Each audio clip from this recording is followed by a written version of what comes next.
নমস্কার, সখার প্রতি ইউটিউব চ্যানেলে তোমাদের সবাইকে আরো একবার স্বাগত। এবং তোমরা জানো যে রামকৃষ্ণ মিশন শিক্ষণ মন্দির প্রাক্তনী অ্যাসোসিয়েশনের তরফ থেকে আমরা এই প্যান্ডেমিক সিচুয়েশনে কিছু ক্লাস নেবার ব্যবস্থা করেছি।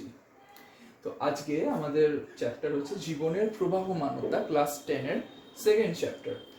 তার প্রথম অংশ ক্রোমোজোম। আমরা একটু ক্রোমোজোম, ডিএনএ এবং জিন সম্বন্ধে জানবো, ঠিক আছে? না, প্রথমেই আমরা কিছু জিনিস, বেসিক কনসেপ্ট, যেমন ডিএনএ। ডিএনএ কাকে বলে? এইটা আমি ডিএনএ ধরছি পুরোটা, ঠিক আছে? ডিএনএ হচ্ছে একটি double helical structure. What is double helical?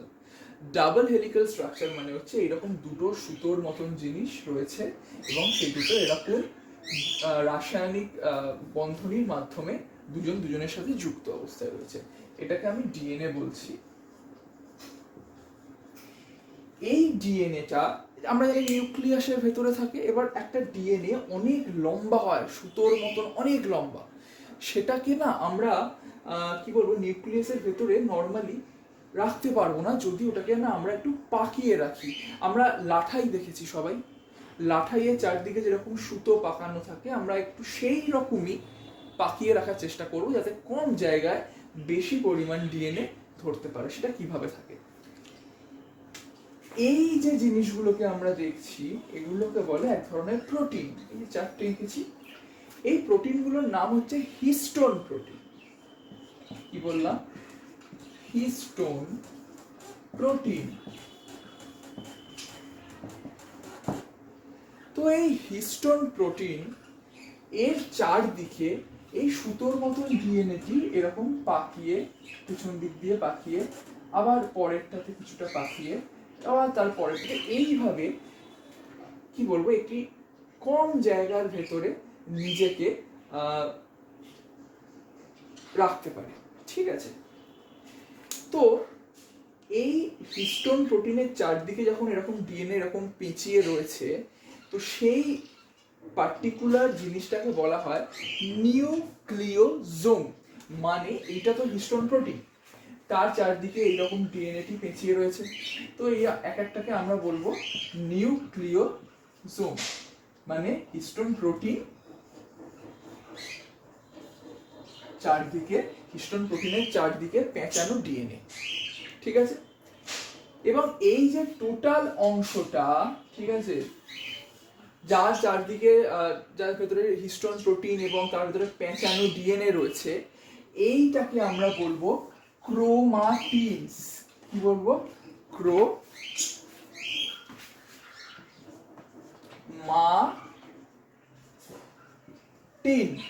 ঠিক আছে? এবার এই ক্রোমাটিন এবং এই মানে কি বলবো, পেঁচানো ডিএনএ আরো বেশি নিজেদের ভেতরে আরো বেশি পেঁচাচ্ছে, আরো বেশি, ঠিক আছে? মানে আরো বেশি যাকে বলে জট পাকাচ্ছে। তো সেই জট পাকিয়ে আস্তে আস্তে মানে কি আরো ঘন হচ্ছে একটা সুতো। সুতোটা, এইটা যদি সুতোর রোল করার বস্তুটি হয়, তার চারদিকে এরকম ভাবে পাকিয়ে রাখি, সেটা তো আরো বেশি আস্তে আস্তে কি বলবো, একটা জায়গায় ঘন ভাবে সুতোটা আমরা দেখতে পাবো।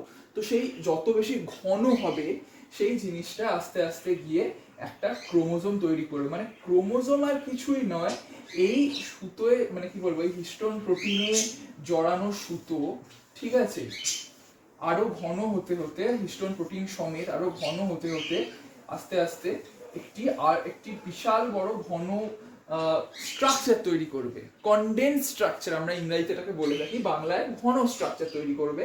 সেই ঘন স্ট্রাকচারটাকে আমরা বলবো একটা ক্রোমোজোম। মানে আমি খুবই বাংলায় এবং কি বলবো, মানে সহজলভ্য ভাষায় তোমাদেরকে এটা বোঝানোর চেষ্টা করছি।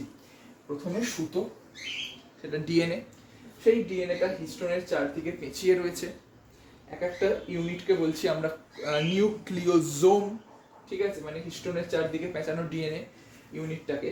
এবং এই পুরো জিনিসটাকে, যেখানে হিস্টোনের চারদিকে পেঁচানো ডিএনএটা রয়েছে, সেটাকে আমরা বলছি ক্রোমাটিন, ঠিক? এবং এই হিস্টোনে পেঁচানো ডিএনএটা আরো বেশি নিজেদের ভেতরে জট পাকাচ্ছে। সেই জট পাকিয়ে একটি ঘন অংশ তৈরি করছে, সেটাকে আমরা বলছি ক্রোমোজোম। এবার তোমরা ভাবছো যে এইটা কি, আমি এইটাকে ক্রোমোজোম বলছি, অ্যাকচুয়ালি এটাই পুরোটাই ক্রোমোজোম। প্রথমে একটা এরকম বাহু তৈরি হয় এবং পরে এটা রেপ্লিকেশন হয়ে, ঠিক আছে, রেপ্লিকেশন মানে কি, একটা জেরক্স কপি তৈরি করা, মানে এই যে বাহুটা একটা, এই বাহুটারই একটা জেরক্স কপি এরকম তৈরি হয়, ঠিক আছে। এই জেরক্স কপিটাকে বলে হচ্ছে সিস্টার ক্রোমাটিড। আমি বলছি ক্রোমাটিড জিনিসটা, একটি ক্রোমোজোম তার একটি জেরক্স কপি, এবং সেই জেরক্স কপিটা এই একটা অংশ দিয়ে লেগে রয়েছে দুজন দুজনের সাথে। এই অংশটাকে বলা হচ্ছে সেন্ট্রোমিয়ার, ঠিক আছে, CNTROMERE, সেন্ট্রোমিয়ার। এবার এই একটা বাহুকে আমরা বলতে পারি ক্রোমাটিড। কি বলতে পারি?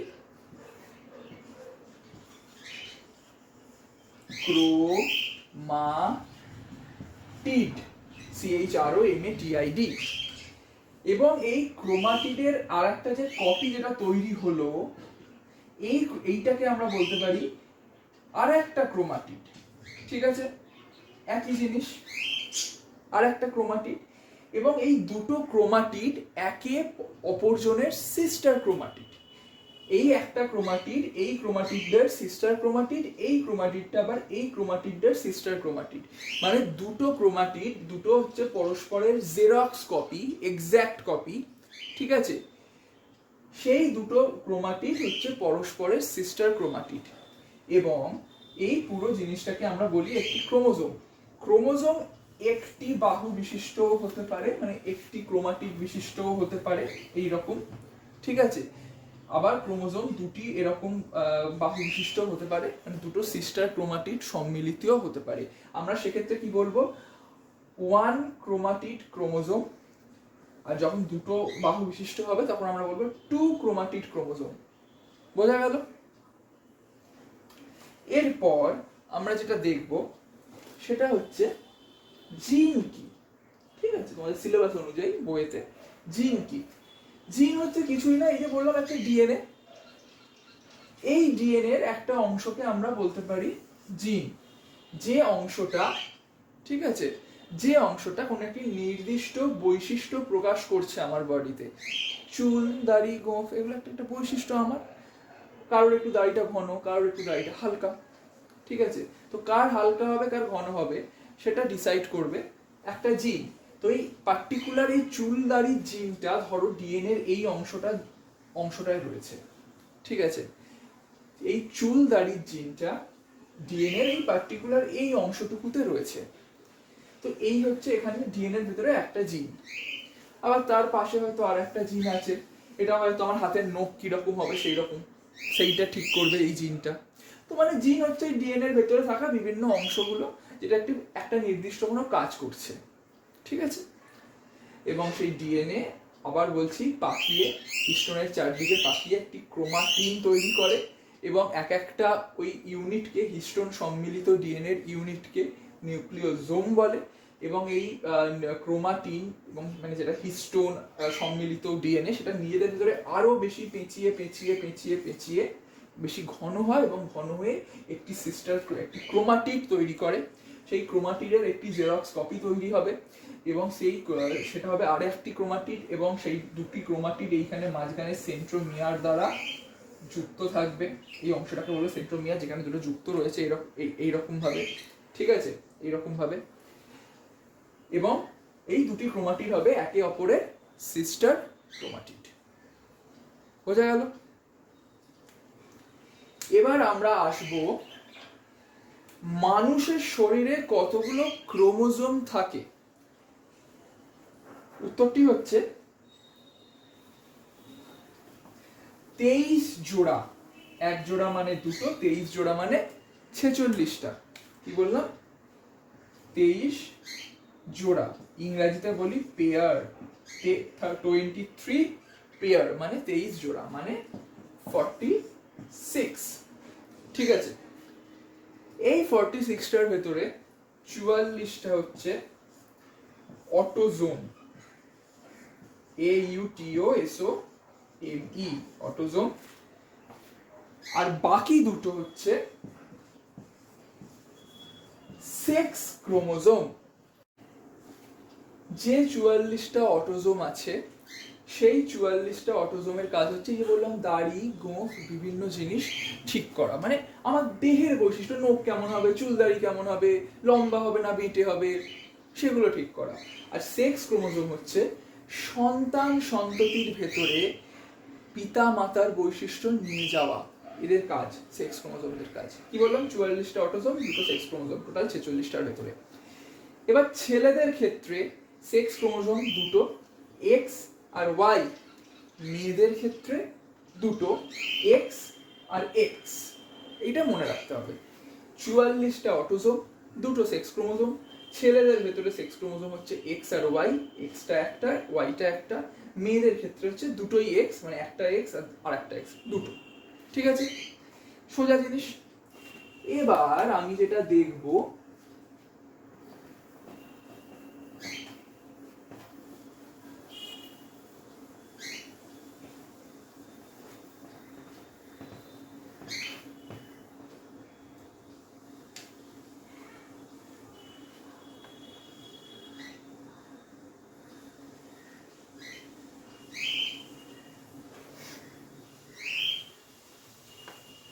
এইটা হচ্ছে আমি একটা ক্রোমাটিড আঁকলাম, বললাম না সিস্টার ক্রোমাটিড, দুটো হয় পরস্পরে, তো একটা ক্রোমাটিডকে আমি আঁকছি এখানে।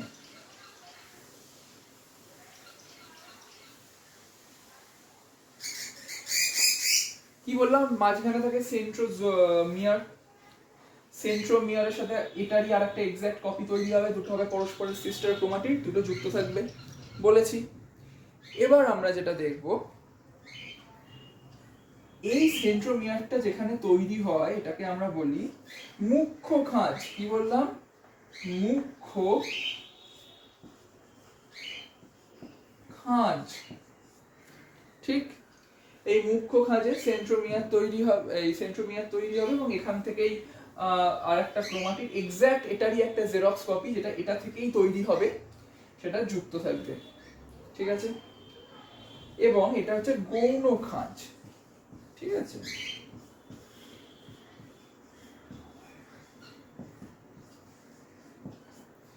গৌণ খাঁজ থেকে না নিউক্লিওলাস তৈরি হয় আর রাইবোজোম তৈরি হয়, একটু মনে রাখলেই হবে। এর সবার থাকে না, কিছু কিছু ক্ষেত্রে থাকে, বা অনেক ক্ষেত্রে কিছু কিছু ক্ষেত্রে থাকেও না। ঠিক আছে, এবার আমি আসছি, আমি কি বলেছিলাম, এই ডিএনএ তন্তুটাই পাকিয়ে পাকিয়ে আস্তে আস্তে তৈরি করে হচ্ছে ক্রোমোজোম ঘন হয়ে।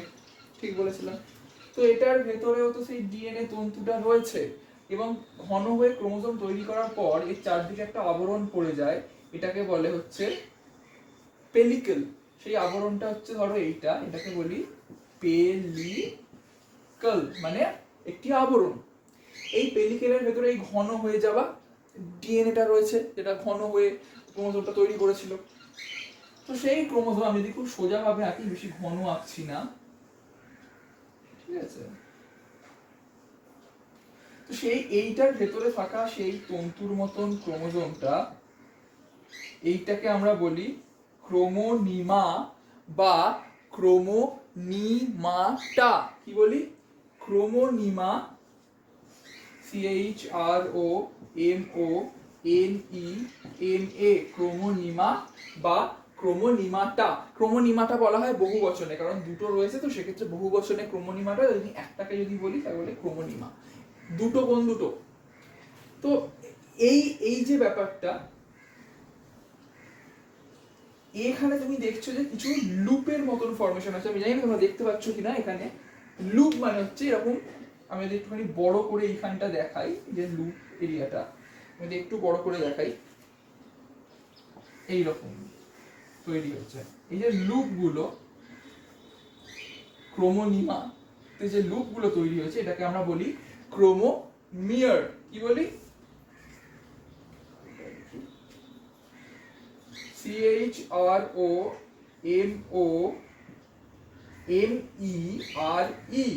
ক্রোমোমিয়ার। এই যে ক্রোমোনিমার ভেতরে এরকম আস্তে আস্তে লুপের মধ্যে গেছে। আমি আগেই বলেছি জট পাকিয়ে গেছে, তো হিস্টোন প্রোটিন গুলো ভেতরে রয়েছে, তো তো সেটাকে নিয়ে একটা লুপ তৈরি করছে, সেটাকে বলছি আমরা ক্রোমোমিয়ার। ঠিক আছে, এই দুটো নিয়ে খুব কনফিউশন থাকে, কোনটা ক্রোমোনিমাটা কোনটা ক্রোমোমিয়ার, হ্যাঁ, কোনটা ক্রোমাটিড, ঠিক আছে, কোনটা ডিএনএ, কোনটা ক্রোমাটিন, এগুলো সবকিছু ক্লিয়ার করতে হবে এবং আমি খুব যতটা সম্ভব সোজাভাবে বলার চেষ্টা করলাম। তোমাদের যদি কোনো ডাউট থাকে এই পুরো স্ট্রাকচারটার ব্যাপারে, সেটা আমাকে কমেন্টে জিজ্ঞাসা করবে এবং আমি সেটার উত্তর দিয়ে দেবো, ঠিক আছে?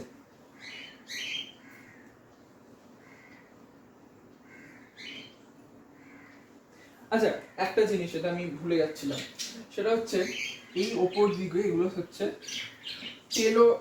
টেলোমিয়ার বলে এটাকে। টেলোমিয়ার মানে কি, যে এই এরিয়াটাকে বলে টেলোমিয়ার। এটাকে বাদ দিচ্ছি, তলারটাকে বলছি। টেলোমিয়ার মানে এখানে এমন একটা আবরণ দেওয়া আছে, দিয়ে ঢাকা রয়েছে ক্রোমোজোমটাকে, যে যাতে ক্রোমোজোমটা তার পাশে আরেকটা যে ক্রোমোজোম তৈরি হয়েছে ঘন হয়ে, ডিএনএ ঘন হয়ে আরো তো ক্রোমোজোম তৈরি হচ্ছে, কি বললাম 44টা অটোজোম আর 2টো সেক্স ক্রোমোজোম, তার মানে আরো ক্রোমোজোম আছে ভেতরে।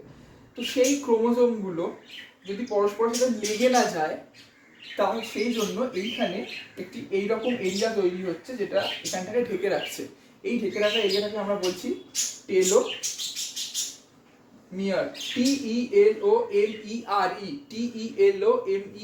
টেলোমিয়ার। এটার কাজ হচ্ছে ক্রোমোজোমটা যাতে পরের ক্রোমোজোমের সাথে লেগে না যায় তলা থেকে, সেটাকে আটকে রাখা, ঠিক আছে?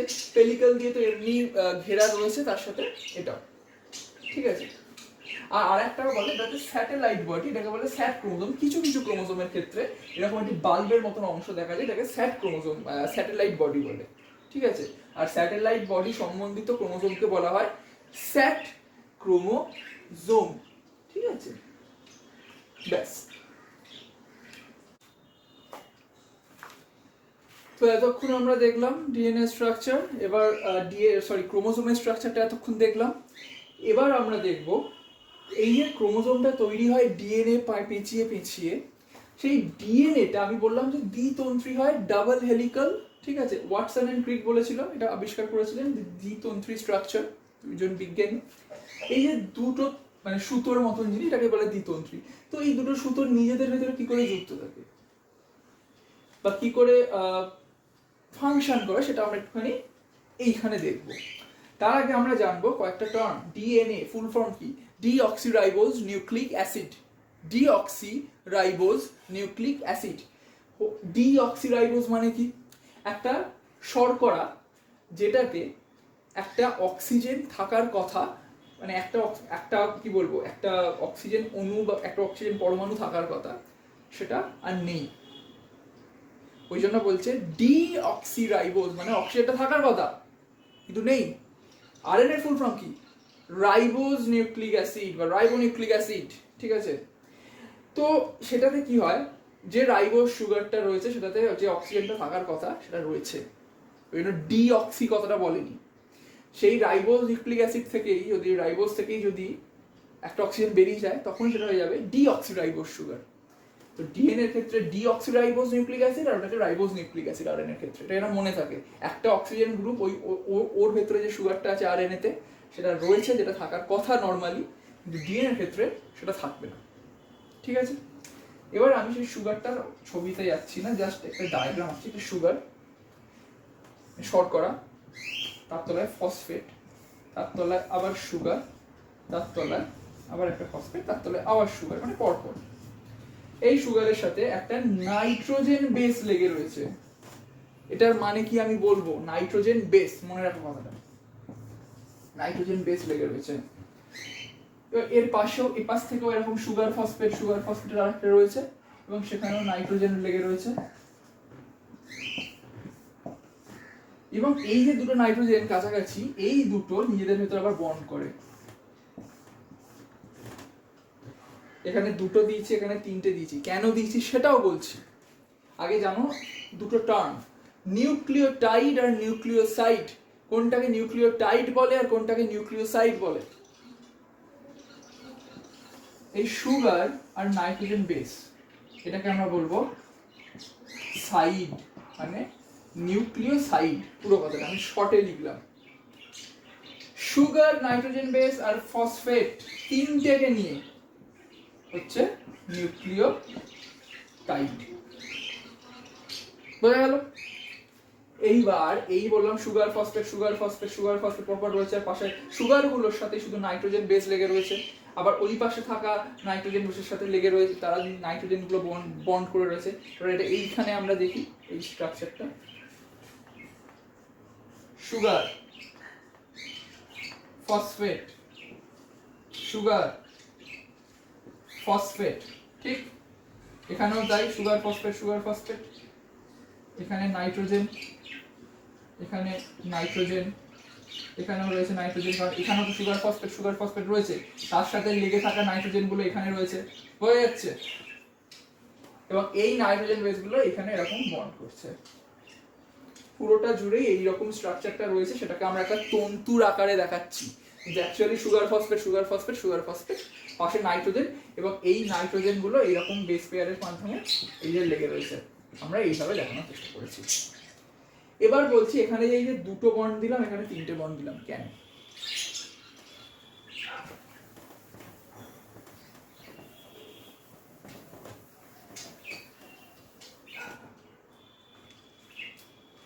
এই যে নাইট্রোজেন বেস, এগুলো কি? 4 রকমের নাইট্রোজেন বেস দেখা যায় নিউক্লিক অ্যাসিডে। একটাকে বলে অ্যাডেনিন, কি বলে? অ্যাডেনিন। একটাকে বলে গুয়ানিন, আর একটাকে বলে সাইটোসিন, আর একটাকে বলে থাইমিন। আরএনএ এর ক্ষেত্রে থাইমিনের বদলে থাকে হচ্ছে ইউরাসিল, ঠিক আছে? আরএনএ কিন্তু এক তন্ত্রী, আরএনএ তে কিন্তু আবার এরকম দুটো তন্ত্রী থাকে না, আরএনএ কিন্তু খালি এইরকম হয়, ঠিক আছে? আমি পরে বলবো, আরএনএ যখন পড়াবো সেগুলো দেখা যাবে। খালি মনে রাখো, ডিএনএ থাকে অ্যাডেনিন, গুয়ানিন, সাইটোসিন, থাইমিন। এই নাইট্রোজেন বেস গুলোর নাম হচ্ছে, এই 4 রকমের নাইট্রোজেন বেস দেখা যায় ডিএনএ তে। আর আরএনএ এর ক্ষেত্রে থাইমিনের বদলে থাকে ইউরাসিল। পার্থক্য একটা, ডিএনএ আরএনএ এর পার্থক্য বললে এটা লিখতে হবে, ঠিক আছে? এবার এ আর জি, এই দুটোকে বলা হয় পিউরিন। কি বলে? PURINE, purine. আর এইগুলোকে বলে পাইরিমিডিন, PYRIMIDINE, পাইরিমিডিন। পিউরিন আর পাইরিমিডিন। এজি কে বলে অ্যাডেনিন, আর গুয়ানিন কে বলে পিউরিন।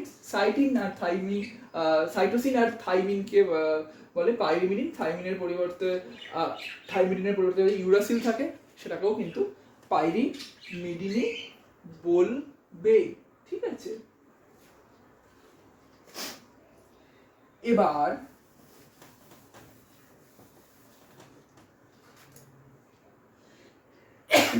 সরি, অ্যাডেনিনের সাথে বন্ড করে হচ্ছে থাইমিন। বললাম না এখানে সুগার রয়েছে, এখানে ফসফেট, এটা সুগারের সাথে একটা অ্যাডেনিন লেগে রয়েছে, নাইট্রোজেন বেস, এর পাশে রয়েছে থাইমিন, এখানে একটা সুগার রয়েছে এই দুপাশে। এই অ্যাডেনিনের সাথে বন্ড করবে হচ্ছে থাইমিন। অ্যাডেনিন আর থাইমিনের বন্ডটা হবে ডাবল বন্ড, দুটো বন্ড থাকবে। whereas এখানে ফসফেট, আর এটা আবার একটা সুগার তোলা, এখানে রয়েছে ধরো সি মানে সাইটোসিন, তার এই পাশে রয়েছে হচ্ছে গুয়ানিন, এখানে একটা সুগার রয়েছে, মানে এই পাশে একটা এই পাশে, যেরকম বললাম। এই দুটোর ভেতরে বন্ড হবে সি আর জি এর ভেতরে তিনটে। ওই জন্য আমি কিন্তু দুটো বন্ড আর তিনটে বন্ড দিচ্ছিলাম, সবসময় মনে রাখবে অ্যাডেনিন আর থাইমিনের ভেতরে বন্ড হবে দুটো, আর সি আর জি এর ভেতরে, সাইটোসিন আর গুয়ানিনের ভেতরে বন্ড হবে তিনটে, ট্রিপল বন্ড, ঠিক আছে? সেই জন্য যদি এই বন্ড আমরা ভাঙার চেষ্টা করি, একটা কথা বলো, দুটো বন্ড ভাঙতে বেশি আমাকে মানে কি বলবো, শক্তি প্রয়োগ করতে হবে, না তিনটে বন্ড ভাঙতে বেশি শক্তি প্রয়োগ করতে হবে? অবশ্যই তিনটে বন্ড ভাঙতে শক্তি প্রয়োগ করতে হয়, তাই তো? তাই বলা হয়, যদি কোনো ডিএনএ তে সি আর জি এর পরিমাণ বেশি থাকে, সব সি আর জি, ঠিক আছে, মানে সব যদি সি আর জি হয়, ঠিক আছে, তখন কি হয়, সেই ডিএনএটাকে মাঝখান থেকে ভেঙে দুটো তন্ত্র, মানে এই যে দুটো সুতোকে আলাদা করতে অনেক বেশি শক্তিক্ষয় করতে হয়, কারণ তিনটে বন্ড, তো তিনটাকে ভাঙতে তো বেশি কষ্ট হবে দুটোর থেকে, ঠিক আছে? এটাও একটা সাধারণ নলেজের মতন রাখতে পারো। এবার আমি কি বললাম, অ্যাডেনিন, গুয়ানিন, সাইটোসিন আর থাইমিন, এটা হচ্ছে পিউরিন, এটা হচ্ছে পাইরিমিডিন। এর সাথে বন্ড করে টি, সি এর সাথে বন্ড করে জি। তার মানে একটা পিউরিনের সাথে একটা পাইরিমিডিনেরই বন্ড হয়, একটা এখানেও দেখো একটা পিউরিনের সাথে একটা পাইরিমিডিনের, এই দুটো পিউরিন এই দুটো পাইরিমিডিন, এর সাথে টি বন্ড করছে, জি এর সাথে সি বন্ড করছে, তাহলে পিউরিন আর পাইরিমিডিন বন্ড, পিউরিন আর পাইরিমিডিন বন্ড। নরমাল এটা। অ্যাবনর্মাল কেসে কিন্তু আবার উল্টো পাল্টা হয়ে যেতে পারে, এর সাথে সিও যুক্ত হতে পারে বা এর সাথে অনেক সময় জিও লেগে যেতে পারে, সেগুলো হলো অ্যাবনর্মাল কন্ডিশন, তা নিয়ে অত ভাবার দরকার নেই, ঠিক আছে। নাও এর এটা হলো ডিএনএ এর একটা সাধারণ স্ট্রাকচার, এর বেশি সেরকম কিছু তোমাদের সিলেবাসে অ্যাটলিস্ট নেই। ডিএনএ আর আরএনএ এর পার্থক্যটা আছে, ঠিক আছে, ওটা একটু বই থেকে দেখে নেবে। আমি তো একটা বলেই দিলাম যে ডিএনএ তে থাইমিন থাকে আর আরএনএ তে ইউরাসিল থাকে। Uracil, U R A C I L, uracil, ঠিক আছে। তো এর পরের দিন বা এর পরের ক্লাসটায় আমরা যেটা পড়বো সেটা হচ্ছে ডিএনএ কোষ বিভাজন, অ্যাকচুয়ালি কোষ চক্র এবং কোষ বিভাজন এবং ইউক্রোমাটিন আর হেটেরোক্রোমাটিন।